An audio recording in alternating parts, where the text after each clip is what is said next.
to win this game based on the circumstances. And this was a game we wouldn't have won a few weeks ago. But I think our young guys are really growing. We're getting great performances every night from guys like JK and Lamb and Ty Jerome. Guys are, Dante has been fantastic. Not knocking down shots, but defending and playing with force. Jordan Poole creating so much for us, and then Draymond and Loon just holding down the defense. It's fun to watch. I just think we've shown a lot of grit here the last few games, these 3 home games to start the homestand. You held them to 4 field goals in the fourth quarter. Explain that. Yeah, I mean, it's inspiring watching Draymond patrol the paint and kind of control everything, because guys will get penetration and then he's there playing cat and mouse. He's just got the longest arms and the most incredible sense of what the ball handler is going to do, whether he's going to pass or shoot.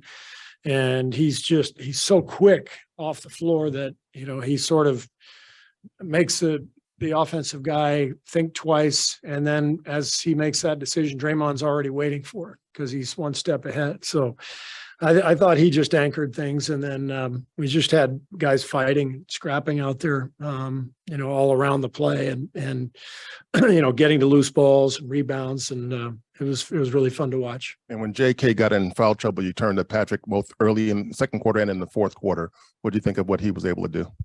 He was. I thought Patrick changed the game when he stepped out there and knocked down those threes, especially the one.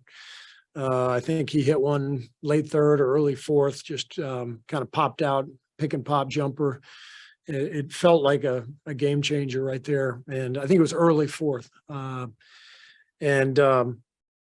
was in Santa Cruz today. He practiced in Santa Cruz, and when Dante and Draymond were both questionable for the game, we called down there and got Ryan and PBJ back up here.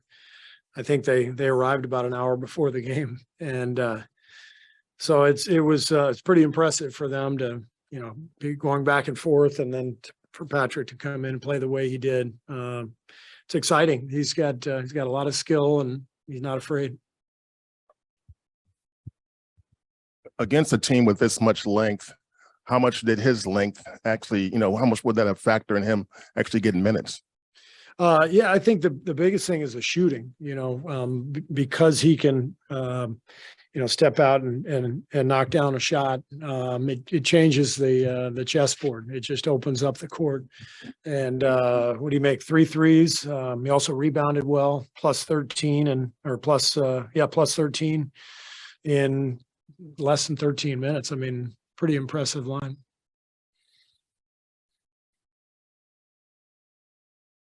Just what can you say about Dante DiVincenzo and the way that he's really, ever since he got healthy, has just been a reliable guy, night in, night out for you guys? Dante's great. He competes every single play. He just competes, takes on tough defensive assignments night after night. He was on Clarkson early, and then late he was on Markkanen quite a bit when we in the second half when we changed our substitution pattern. And he's always around the ball. He's always in the mix, and then makes big shots and knocks down the free throws at the end. Dante's a winner. I mean, there's reason he's a 2-time NCAA champ, an NBA champ. This guy's been around winning and been a part of winning his whole career. Excuse me if you answered this before I came in, Steve, but what have you liked about Patrick Baldwin Jr.'s development over the past month or so? Well, you could see the skill right when we drafted him and got him in for workouts in summer league. I think the first thing he had to do was get healthy. He was not healthy his freshman year of college, so just his dedication to the work in the training room, on the floor, in the film room. Really bright guy. He understands concepts and schemes, but he needs the reps because he hasn't played much basketball at this level. I think only 10 or 15 games in college. So he's handling himself beautifully. You know, we'll probably send him to Santa Cruz and have him play tomorrow night, and then come back for the game the following day here. So he needs reps, but he's showing that, you know, as he did tonight, he can help us win. Steve, will Andrew need to scrimmage with the back-to-back? You might not practice tomorrow, right? Or Yeah, we won't practice tomorrow. I would say Andrew's doubtful for Portland. He needs a couple days of practice, and he just got back in the gym today. We'll see how he's feeling. I suppose there's a chance he could play against Portland, but I would say doubtful. Okay, and that's part of why you'll bring Baldwin back just to have, you know, enough bodies on Friday too, Yeah. right? Yeah. Yeah. Okay. Thanks. Steve, looks like Ty Jerome's always under control out there. I mean, how big were his contributions in the second half, and just kind of overall just being a stabilizing force for that second Ty half? was fantastic. You know, he's always getting us settled. He's always under control. He's a great shooter, really good passer, runs the pick and roll well. You know, when he and James are in pick and roll, James is doing a good job of diving, and that allows Ty to get free for his little floater in the lane. He made a few of those tonight. So he gives us a really good pick and roll player, and also a shooter off the ball. So really effective, smart, tough player. Jonathan Kuminga got into foul trouble in this game. What do you want from a young player when he's playing really enthusiastic defense, but maybe is reaching or taking the— Yeah, the last one was a reach.